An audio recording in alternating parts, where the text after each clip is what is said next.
Hello dear friends, आप सबका फिर से स्वागत है। आई होप कि आप सभी ठीक होंगे। दोस्तों, आपके लिए बड़ी खुशखबरी आ गई है और आप में से जो भी कैंडिडेट्स भारतीय डाक विभाग की तरफ से निकलने वाली जीडीएस मीन्स की ग्रामीण डाक सेवकों की नई भर्ती का इंतजार कर रहे थे, तो आप सभी का इंतजार एक टाइप से खत्म हो चुका है। और हमने आपको कहा भी था कि जैसे ही नई भर्ती को लेकर के कोई भी अपडेट आएगा, लेटेस्ट जानकारी आएगी, तो उसके रिगार्ड में वीडियो बना करके हम आपको डिटेल में इंफॉर्मेशन अवेलेबल करा देंगे। तो आज की इस वीडियो में आपको सभी जानकारी बिल्कुल अच्छे से बताने वाला हूं कि आखिर कौन सा नोटिफिकेशन आया है। एक बिल्कुल लेटेस्ट नोटिफिकेशन आउट हुआ है, रिलीज हुआ है, तो उस नोटिफिकेशन के रिगार्ड में भी आपको जानकारी बताने वाला हूं। इसमें कुछ डेट मेंशन की गई हैं, कुछ तारीखें मेंशन की गई हैं, साथ साथ में इस भर्ती के रिगार्ड में और भी बहुत सारी जानकारी बताने वाला हूं, जैसे कि आपकी क्वालिफिकेशन, एज का क्राइटेरिया, सिलेक्शन का प्रोसेस वगैरह, और साथ साथ में अदर और भी बहुत ही इंपॉर्टेंट जानकारी जो कि आप सभी स्टूडेंट्स के सवाल भी रहते हैं। और यहाँ पर दोस्तों, इस भर्ती की खास बात यह होती है कि इस भर्ती में आपकी कोई भी लिखित परीक्षा नहीं होती और ना ही कोई इंटरव्यू कंडक्ट कराया जाता। बिना लिखित परीक्षा के, बिना इंटरव्यू के डायरेक्ट ये भर्ती आपकी निकलती है। केवल मात्र जो आपके इसमें सिलेक्शन का क्राइटेरिया होता है वो आपकी 10th क्लास के अंकों को कंसिडर किया जाता है और रिजल्ट भी इसमें बहुत ही जल्द डिक्लेयर कर दिया जाता है। वह एप्लीकेशन फॉर्म को अप्लाई करने के लास्ट डेट के बाद विद इन 10 डेज में आपका रिजल्ट भी आ जाता है। तो बहुत सारी जानकारी बताने वाला हूं। और दोस्तों, बहुत सारे कैंडिडेट का पिछली भर्ती में सिलेक्शन नहीं हो पाया, तो वो भी बार बार में पूछ रहे थे कि सर भर्ती का अब की बार नोटिफिकेशन आएगा या नहीं आएगा, तो बता दीजिएगा जल्दी जल्दी। हमारा भी ये कहना था कि अब की बार भर्ती आने वाली है, जो जुलाई का शेड्यूल होता है वो आपका आएगा।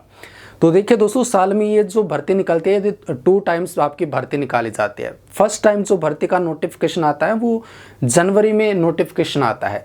कई बार जनवरी के लास्ट में भी आ जाता है, कई बार फरवरी में भी नोटिफिकेशन आ जाता है, फरवरी की स्टार्टिंग में, तो उसको बोला जाता है जनवरी का शेड्यूल। और सेकंड टाइम जो आपकी भर्ती निकाली जाती है वो जुलाई के लास्ट में भर्ती का नोटिफिकेशन आता है या फिर अगस्त के स्टार्टिंग में ही नोटिफिकेशन आ जाता है। इस सेकंड टाइम के शेड्यूल को बोला जाता है जुलाई का शेड्यूल। चाहे फिर अगस्त में आए नोटिफिकेशन, अगस्त के स्टार्टिंग में आए, लेकिन शेड्यूल बोला जाएगा जुलाई का ही। तो साल में 2 बार ये आपकी भर्ती निकाली जाती है, ज़्यादातर टाइम देखा गया है। तो अब की बार कन्फ्यूजन था स्टूडेंट का, तो लेकिन हम बोल रहे थे कि सेकंड टाइम आपकी भर्ती आ ही जाएगी। तो अब दोस्तों, यहाँ पर मैं आपको सब जानकारी डिटेल में बताने वाला हूँ। उससे पहले आप सभी कैंडिडेट से रिक्वेस्ट है कि वीडियो को लास्ट तक देखें, चैनल को आप ज़रूर से ज़रूर सब्सक्राइब कर लीजिएगा, वीडियो को लाइक और शेयर भी कर दीजिएगा दूसरे स्टूडेंट के साथ में, ताकि उनको भी डिटेल में जानकारी पता लगे इस भर्ती के बारे में।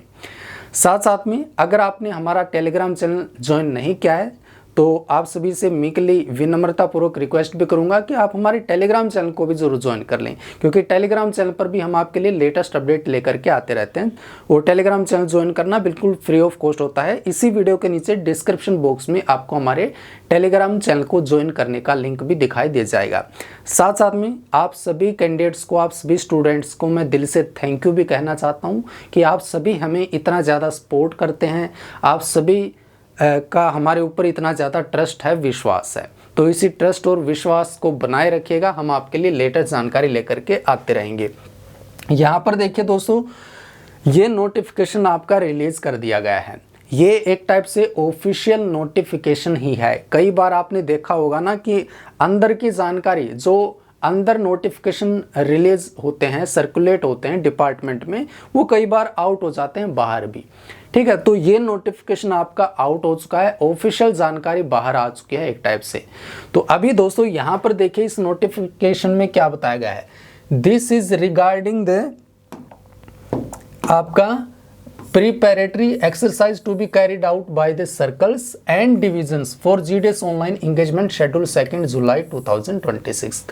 तो जीडीएस भर्ती जो कि जुलाई 2026 के बारे में ये सर्कल्स और डिवीज़न को प्रिपरेटरी एक्सरसाइज भेजने के बारे में जानकारी, मीन्स कि जो भर्ती में सारी की सारी गाइडलाइन होती हैं या फिर आपका जो रिक्रूटमेंट के रूल्स होते हैं और एप्लीकेशन फॉर्म को अप्लाई करने की स्टार्टिंग डेट, लास्ट डेट वगैरह, वो सब जानकारी सर्कल और डिविजन्स को भेजने के बारे में बोला गया है कि जो भाई अब ये जुलाई में भर्ती निकलने वाली है, तो इसकी टाइमलाइन आप निर्धारित कर दें।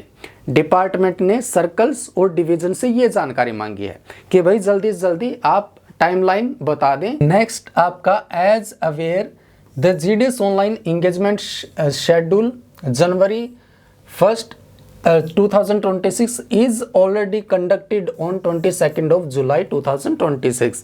तो जनवरी का शेड्यूल ऑलरेडी कंडक्ट कराया जा चुका है, वो भर्ती की प्रक्रिया ऑलरेडी पूरी हो चुकी है। Accordingly it has been decided to issue an timeline for initiating preparatory activities as noted below for GDS online engagement schedule 2 July 2026। तो यहाँ पर ये भारतीय डाक विभाग ने निर्णय लिया है, डिसीजन लिया है कि अब जो ये जुलाई का शेड्यूल है इसकी टाइमलाइन निर्धारित कर दी जाए। तो यहाँ पर देखिए ये बताया गया है configuration reverification of the education boards by this circles अब ये वेरीफाई करेंगे, सारे के सारे कॉन्फ़िगरेशन करेंगे इनका एजुकेशन बोर्ड का। 27 जुलाई से लेकर 3 अगस्त तक ये प्रोसेस चलने वाला है। साथ साथ में वैकेंसी कैप्चर की जाएंगी डिवीज़न द्वारा। डिवीज़न सारी की सारी वैकेंसी पहले कैप्चर करते हैं, जैसे कि कौन से डिवीज़न में और जीडीएस की वैकेंसीज कितने, जीडीएस बीपीएम के लिए कितनी पोस्ट वैकेंट हैं, खाली पद कितने हैं, एबीपीएम के लिए कितने पद रिक्त हैं, साथ साथ में आपका डाक सेवक के लिए कितने पद रिक्त हैं और कौन कौन सी कैटेगरी के लिए कितने कितने पद रिक्त हैं, वो सब जानकारी अभी सारे के सारे डिवीज़न द्वारा इकट्ठा की जाएंगी, एक टाइप से कैलकुलेट की जाएंगी। ये इसका टाइमलाइन निर्धारित कर दी गई है 27 जुलाई से लेकर 3 अगस्त तक, मीन्स की प्रोसेस इस भर्ती का स्टार्ट हो गया है। ठीक है, वैकेंसी अभी कैप्चर की जाएंगी कि आखिर कितने कितने पद रिक्त हैं, कौन कौन सी पोस्ट के लिए और कौन कौन सी कैटेगरी के लिए, वो सारी की सारी जानकारी अभी इकट्ठा होने लगी हैं या जुटाने लगे हैं, वैकेंसी कैप्चर होने लगी हैं।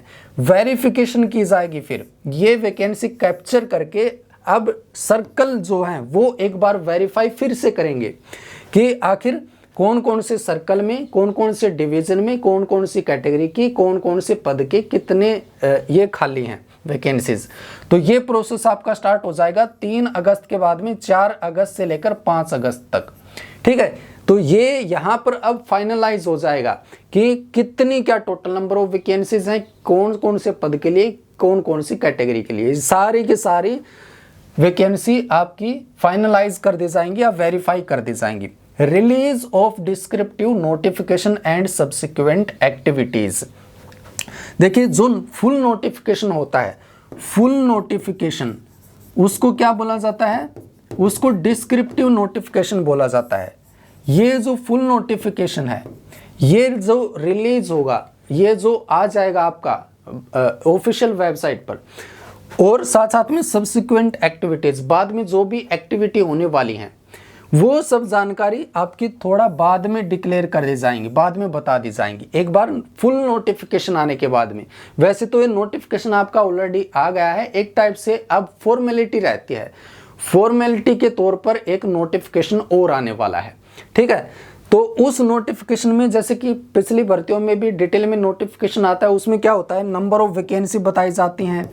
ठीक है, साथ साथ में फॉर्म को अप्लाई करने की स्टार्टिंग डेट क्या है, लास्ट डेट क्या है, करेक्शन या एडिट करने की लास्ट डेट क्या है, साथ साथ में क्वालिफिकेशन की जानकारी मेंशन होती है, साथ साथ में आपकी एज के क्राइटेरिया की जानकारी मेंशन होती है, सिलेक्शन के प्रोसेस के बारे में जानकारी मेंशन होती है, या अदर कोई डिप्लोमा सर्टिफिकेट की रिक्वायरमेंट है, वो सब जानकारी इस नोटिफिकेशन में, फुल नोटिफिकेशन में रिलीज की जाती है या फिर मेंशन की जाती है। साथ साथ में इस भर्ती का पूरा प्रोसेस, जैसे कि आपका रिजल्ट जो आता है उसमें फर्स्ट लिस्ट आती है और उसके बाद में फर्दर और भी लिस्ट डिक्लेयर की जाती हैं, जैसे कि सेकंड लिस्ट आती है, थर्ड लिस्ट आती है, फोर्थ लिस्ट आती है, फिफ्थ लिस्ट, या फर्दर कोई भी रिजल्ट आपका डिक्लेयर किया जाता है। तो ये भर्ती का पूरा प्रोसेस आखिर कब तक चलेगा, ठीक है, तो वो जानकारी भी आएगी। जैसे कि जो पिछली भर्ती निकाली गई थी जनवरी का शेड्यूल, उसका जो भर्ती का प्रोसेस चला था 30 जून बताया गया था।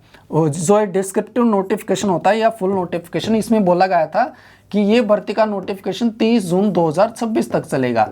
इसके बाद में कोई भी आपकी मेरिट सूची डिक्लेयर नहीं की जाएगी।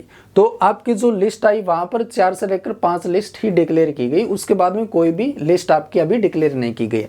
तो इसी तरह से इस फुल नोटिफिकेशन में अब ये भी मेंशन किया जाएगा कि अब ये भर्ती का प्रोसेस कब तक चलेगा, कब तक आपकी मेरिट सूची रिलीज की जाएंगी, ठीक है। तो वो सब जानकारी आएंगी फुल नोटिफिकेशन में। अब देखिए, पहले से ही मैं आपको बता दूं कि इसमें बेसिकली आपकी 2 पोस्ट रहती हैं, एक पोस्ट तो बीपीएम के लिए और सेकंड पोस्ट रहती है आपका एबीपीएम के लिए। एबीपीएम इसको आप बोल सकते हैं, डीएस भी बोल सकते हैं। तो ब्रांच पोस्ट मास्टर और एबीपीएम होता है असिस्टेंट ब्रांच पोस्ट मास्टर। मोटे मोटे तौर पर एक बार मैं आपको बता दूं, बीपीएम का जो काम होता है वो ऑफिस में बैठ करके होता है, और एबीपीएम या डाक सेवक का काम होता है वो थोड़ा आउटसाइड का आप बोल सकते हैं, ठीक है, आउटडोर बोल सकते हैं, ये इनडोर काम होता है। बीपीएम का काम होता है ऑफिस में बैठ करके फाइल्स को मेंटेन करना, साथ साथ में अलग अलग टाइप के वेरियस टाइप के अकाउंट्स वगैरह ओपन कराना, जैसे कि सुकन्या समृद्धि अकाउंट हो गया, या फिर किसान विकास पत्र से रिलेटेड अदर और भी सेविंग स्कीम्स होते हैं, वो सब काम होता है बीपीएम का, ब्रांच पोस्ट मास्टर का। या फिर अलग अलग ये मेला आयोजन कराए जाते हैं, अवेयरनेस कैंपेन वगैरह लगाए जाते हैं, और आपका जो पेंशन आती है बुजुर्गों के लिए, तो वो सब कुछ डिस्ट्रीब्यूशन का काम बीपीएम का होता है। कैश हैंडलिंग का काम भी बीपीएम का होता है।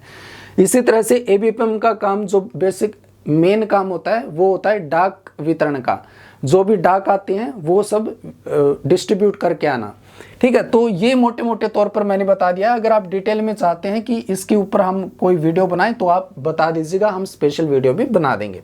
अब देखिए, बीपीएम के लिए यहाँ पर सैलरी बताया गया है कि आपको सैलरी कितनी मिलती है।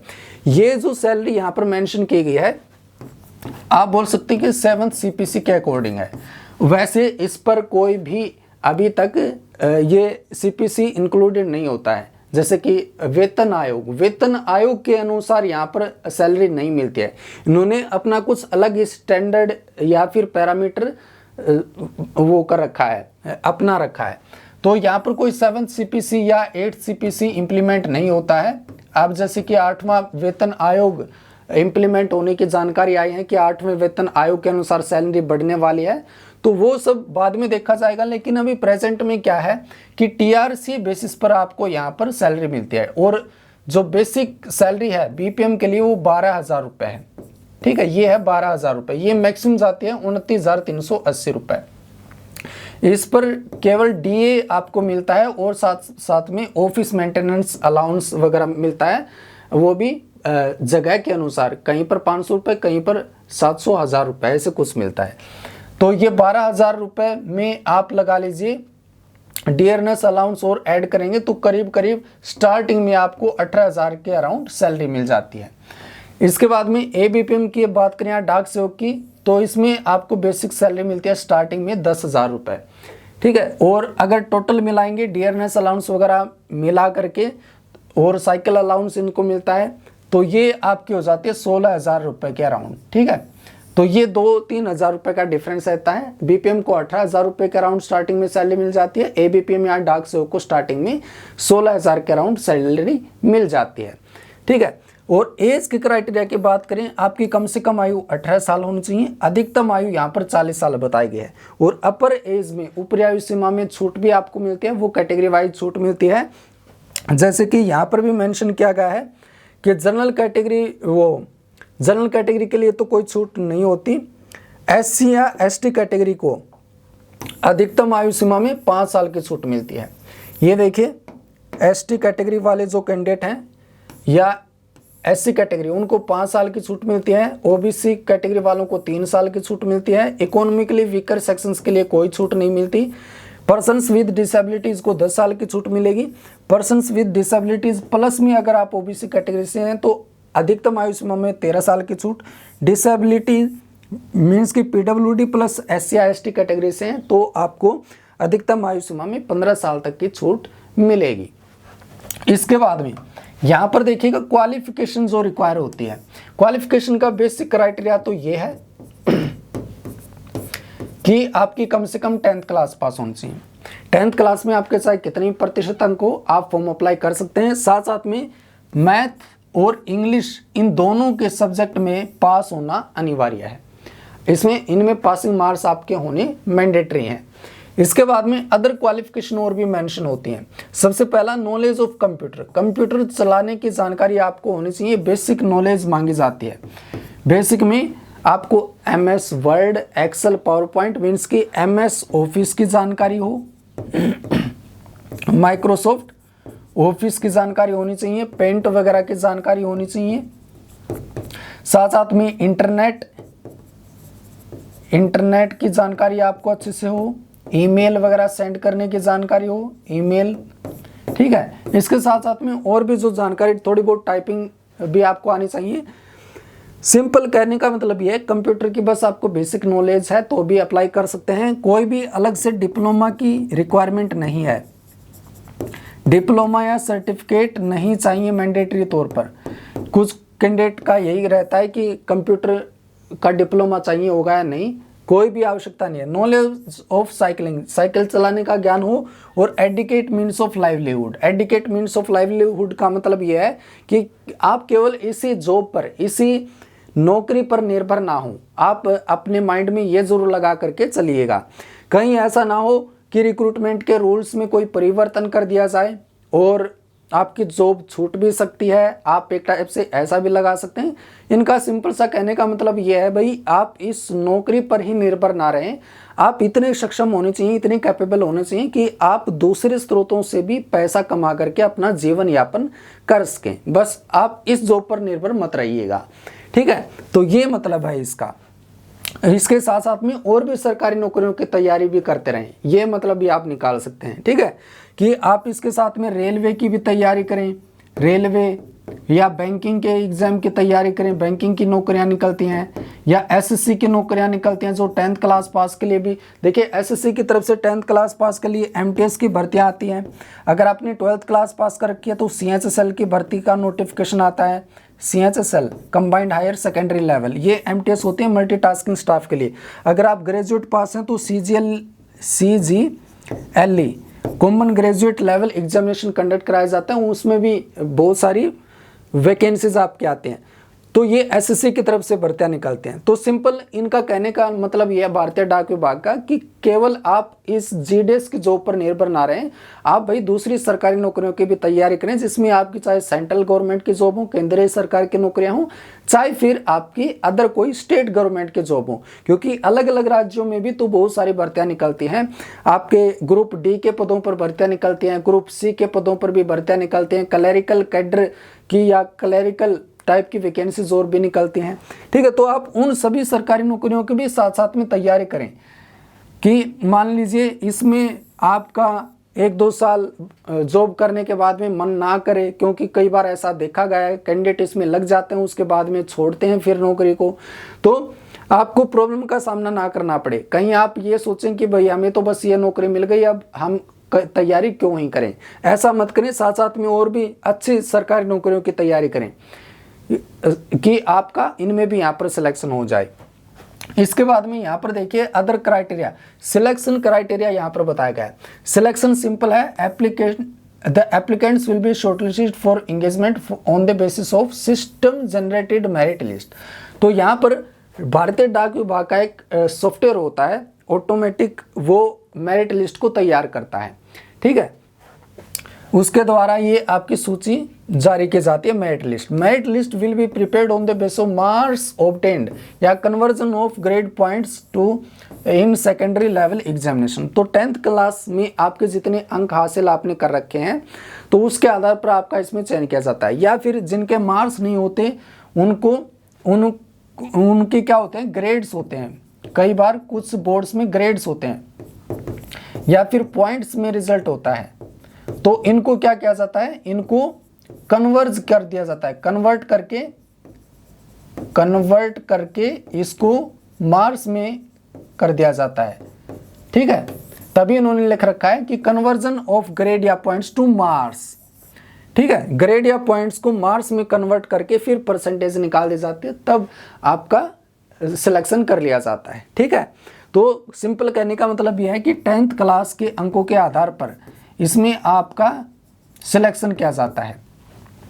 अब कोई भी लिखित परीक्षा नहीं होती है अभी फिलहाल, इसमें कोई भी इंटरव्यू वगैरह कंडक्ट नहीं कराया जाता है। तो जिन कैंडिडेट्स के ज़्यादा मार्क्स होते हैं उनके ही सिलेक्शन की यहाँ पर पॉसिबिलिटी ज़्यादातर देखी गई है। इसके बाद में यहाँ पर देखिए अभी क्या कुछ पेंडिंग रहता है, वो जानकारी जानना आपके लिए आवश्यक है। अब ये जो नोटिफिकेशन आ गया है इससे ये तो कन्फर्म है कि अब आपका नोटिफिकेशन आ जाएगा, अब आप फॉर्म अप्लाई कर पाएंगे जल्दी ही। लेकिन देखिए क्या कुछ पेंडिंग रहता है जो कि इस नोटिफिकेशन में नहीं बताया गया है।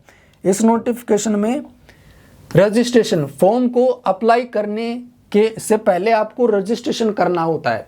तो रजिस्ट्रेशन की स्टार्टिंग डेट आती है और लास्ट डेट आती है, तो वो अभी जानकारी नहीं आई है, वो अभी जल्द ही आपकी आ जाएंगी 5 तारीख के बाद में, 5 अगस्त, ये ध्यान दीजिएगा 5 अगस्त के बाद में ये सारी की सारी जानकारी आपकी आ जाएंगी। ठीक है, देखिए रजिस्ट्रेशन फॉर्म अप्लाई करने से पहले आपको अपना रजिस्ट्रेशन करना है। रजिस्ट्रेशन करने के लिए क्या चाहिए होता है, रजिस्ट्रेशन करने के लिए आपको अपनी ईमेल आईडी, ठीक है, और मोबाइल नंबर, इनकी आवश्यकता होती है, और बेसिक जानकारी जैसे कि आपका नाम, आपके पिताजी का नाम, ठीक है, वो सब बेसिक जानकारी जो कि आपकी 10th क्लास की मार्कशीट में मेंशन होते हैं वो सब आपको फिल करनी होती हैं। ठीक है, तो ये जानकारी आपको चाहिए होंगी रजिस्ट्रेशन के दौरान, तभी आप इसके लिए अपना पंजीकरण कर पाएंगे। सेकंड जानकारी जो अभी आना रहती है, ये भी आपकी 5 अगस्त के आसपास में आ जाएंगी जल्दी ही। अप्लाई ऑनलाइन, ऑनलाइन फॉर्म को अप्लाई करने की स्टार्टिंग डेट और लास्ट डेट, वो भी जानकारी आ जाएंगी। एडिट या करेक्शन करने की स्टार्टिंग और लास्ट डेट, मान लीजिए फॉर्म अप्लाई करते टाइम पर आपसे कोई गलती हो जाती है, कोई मिस्टेक हो जाती है, चाहे आपके अंकों में कोई गलती हो गई ऐड करते टाइम पर, या फिर आपकी अदर कोई इंफॉर्मेशन, जैसे कि आपके बोर्ड में कोई जानकारी गलत आपने फिल कर दी, एड्रेस में कोई गलत जानकारी फिल कर दी, अदर कोई भी, और आप करेक्शन करना चाहते हैं या एडिट करना चाहते हैं, तो उसकी स्टार्टिंग डेट भी आती है और लास्ट डेट भी। ठीक है, वो सब जानकारी भी अभी आ जाएंगे जल्द ही। टोटल नंबर ऑफ वैकेंसीज, ये कितने नंबर ऑफ वैकेंसीज आने वाले हैं, तो यहाँ पर अप्रोक्सीमेट मैं आपको बता दूं कि 20,000 के समथिंग आपकी वैकेंसीज आने वाले, 20 के प्लस 20,000 से ज़्यादा आपकी वैकेंसीज आने वाले, 20 से 25,000 के अराउंड ये वैकेंसीज रहने वाले हैं। 20 से 25,000 के आसपास वैकेंसीज आपकी डेफिनेटली आएंगी। प्लस में और क्या क्या आएगा, सर्कल वाइज वैकेंसीज की जानकारी आएंगी। सर्कल का मतलब ये है आप स्टेट बोल सकते हैं, स्टेट में जैसे कि हरियाणा राज्य से कौन कौन सी कितनी कितनी वैकेंसीज हैं, कौन कौन सी कैटेगरी की, कौन कौन से पदों के लिए, राजस्थान के लिए, दिल्ली के लिए, यूपी के लिए, बिहार के लिए, उत्तराखंड के लिए, ठीक है, छत्तीसगढ़ के लिए, एमपी के लिए, पंजाब के लिए। तो इस तरह से सारे के सारे राज्यों की वैकेंसीज भी आएंगी circle wise. Total number of vacancy तो जैसे मान लीजिए आ गई 25,000, फिर उसमें सर्कल वाइज भी बताई जाएंगी। फिर आ गया डिवीजन वाइज, डिवीजन को आप एक टाइप से बोल सकते हैं कि डिस्ट्रिक्ट वाइज वैकेंसीज। ठीक है, circle wise, division wise, category wise भी वैकेंसीज आएंगी और पोस्ट वाइज भी। कैटेगरी वाइज तो जैसे कि जर्नल के लिए कितनी वैकेंसीज हैं, आपकी एससी के लिए कितनी वैकेंसीज हैं, एसटी के लिए, ओबीसी के लिए, ठीक है, इस तरह से कैटेगरी वाइज आ जाएंगे। पोस्ट वाइज का मतलब आपकी बीपीएम के लिए कितनी पोस्ट हैं, एबीपीएम के लिए कितनी पोस्ट हैं, और डीएस मीन्स की डाक सेवक के लिए कितनी पोस्ट हैं।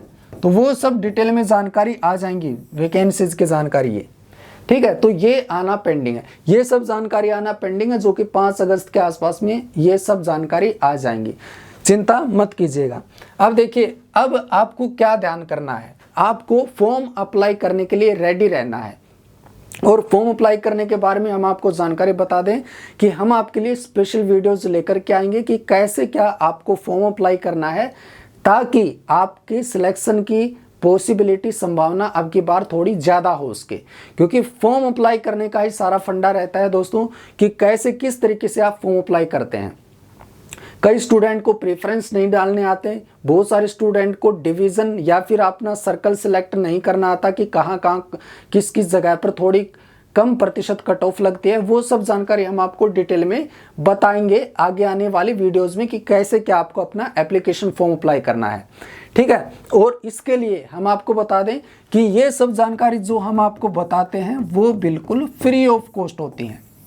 ठीक है, फ्री ऑफ कॉस्ट और बिल्कुल बेस्ट जानकारी हम आपको बताएंगे, आपसे कोई भी पैसा चार्ज नहीं करेंगे या फिर नहीं करते हैं अभी तक। ठीक है ना, तो ये सब कुछ आपके लिए फ्री ऑफ कॉस्ट रहने वाला है, क्योंकि दोस्तों आप सबका और भगवान की कृपा से इतना अच्छा साथ है और ऐसी कोई आवश्यकता भी आज तक नहीं हुई कि हमें आपसे पैसा लेना पड़े।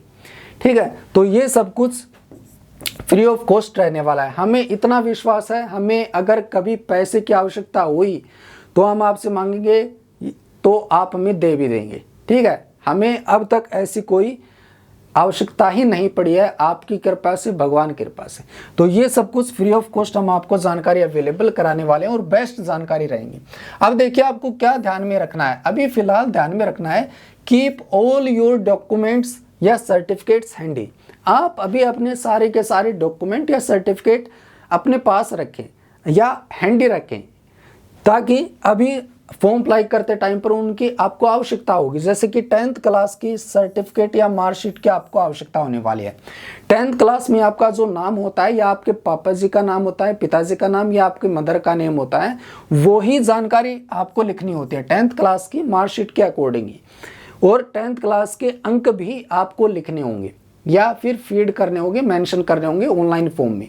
तो वो सब अभी आप हैंडी रखिए, पास में रखिए। कई बार क्या होता है ना कि आप लॉक लगा करके रख देते हैं, कहीं पर पता नहीं होता कहाँ पर मार्कशीट रख दी, कहाँ पर अदर सर्टिफिकेट रखे हैं, तो वो सब अभी निकाल करके अपने पास रख लीजिए।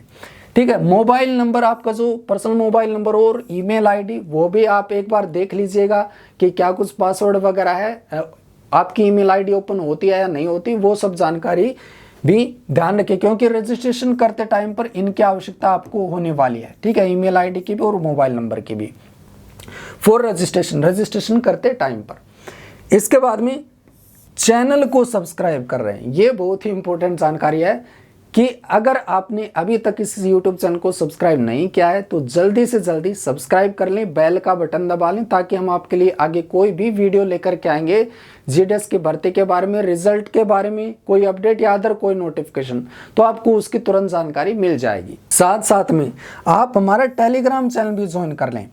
टेलीग्राम चैनल ज्वाइन करना बिल्कुल फ्री ऑफ कॉस्ट होता है, यूट्यूब चैनल सब्सक्राइब करना ही बिल्कुल फ्री ऑफ कॉस्ट होता है, तो टेलीग्राम चैनल को भी जरूर ज्वाइन कर लीजिएगा। इसी वीडियो के नीचे डिस्क्रिप्शन बॉक्स में लिंक दिया गया है।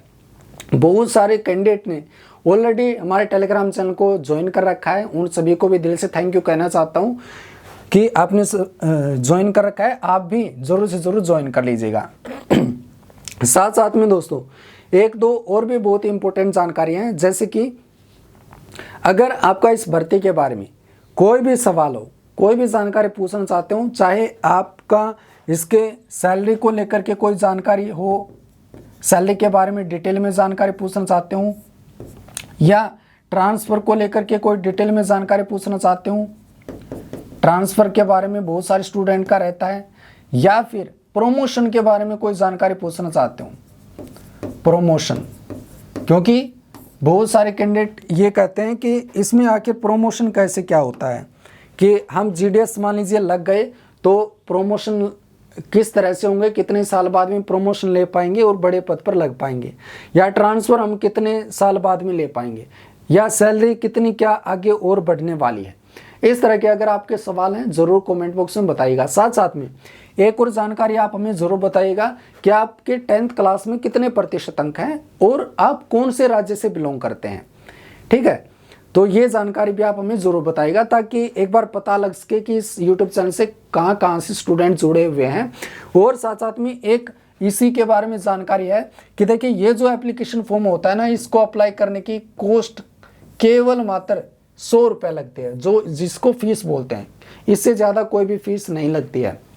और लड़कियों के लिए तो फॉर्म अप्लाई करना बिल्कुल फ्री ऑफ कॉस्ट है। अगर आप लड़की हैं, आप चाहे जनरल कैटेगरी से हैं, ओबीसी या ईडब्ल्यूएस से, तो आपके लिए फॉर्म अप्लाई करना बिल्कुल फ्री ऑफ कॉस्ट रहने वाला है। साथ साथ में एससी और एसटी पीडब्ल्यूबीडी कैटेगरी के लिए भी फॉर्म अप्लाई करना बिल्कुल फ्री ऑफ कॉस्ट रहने वाला है। ठीक है, तो फीस को लेकर के तो कोई बड़ी चिंता है नहीं, कोई ज़्यादा फीस नहीं लगने वाली। तो ये सब जानकारी है दोस्तों। अगर जिन भी कैंडिडेट्स ने यहाँ तक वीडियो को देखा है तो ज़रूर कमेंट बॉक्स में बताइएगा कि सर हमने ज़रूर इस वीडियो को यहाँ तक देखा है, लास्ट तक वीडियो को देखा है। और जिन्होंने भी इस वीडियो को यहाँ तक देखा उन सभी को मैं दिल से थैंक यू भी कहना चाहता हूँ। आगे भी अपडेट पाने के लिए चैनल को सब्सक्राइब करके रखिएगा। वीडियो को देखने के लिए बार बार आपका दिल से धन्यवाद। इसी के साथ में मिलेंगे नई वीडियो में कुछ नए इंपॉर्टेंट जानकारी के साथ में।